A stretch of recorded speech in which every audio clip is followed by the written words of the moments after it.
Tranquility and Peace.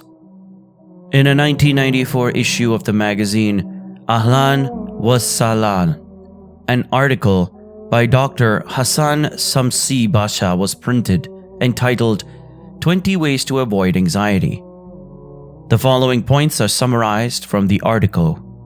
1. The length of your life has already been decided upon, for everything takes place according to preordainment and decree. So there is no need to feel anxious in that regard. 2. The decision of how much sustenance any one of us receives is with Allah alone.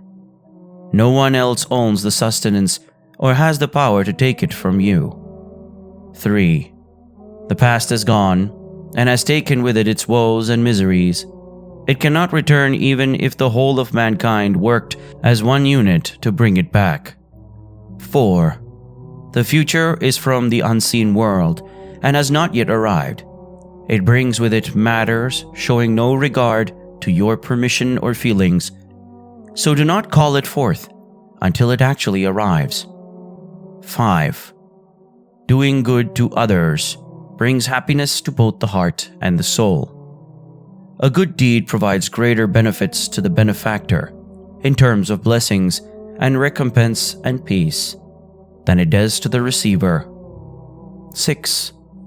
Among the noble qualities of the believer is that he doesn't concern himself with spurious criticism. No one has been saved from curses and criticism, not even Allah, the Lord of all that exists, who is perfect and exalted. Beware of ardent love. Beware of falling in love with appearances. Such love is beset with anxiety and perpetual misery.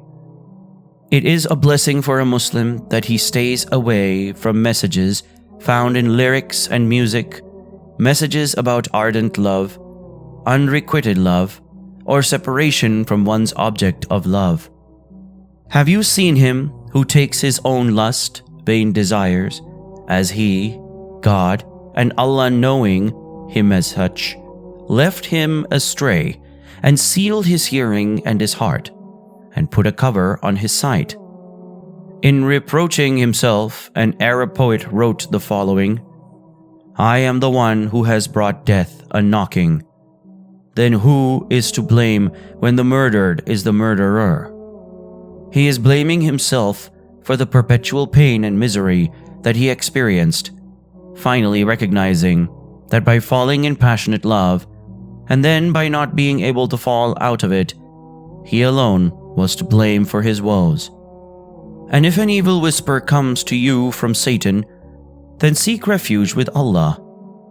Verily, those who are al-muttaqun, the pious, when an evil thought comes to them from Satan, they remember Allah, and indeed they then see aright. Ibn al-Qayyim expounded on this topic in his book, The Disease and the Cure. He mentioned a number of factors that contribute to one falling hopelessly and uncontrollably in love. Among them are the following. 1.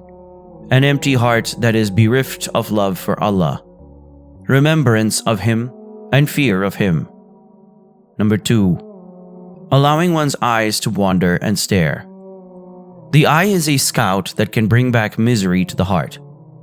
Tell the believing men to lower their gaze from looking at forbidden things.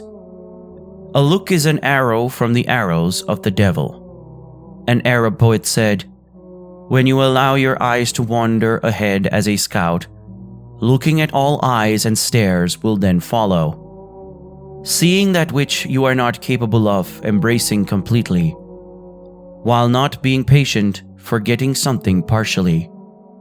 3. Being negligent in worship, especially in remembrance, supplication, and prayer.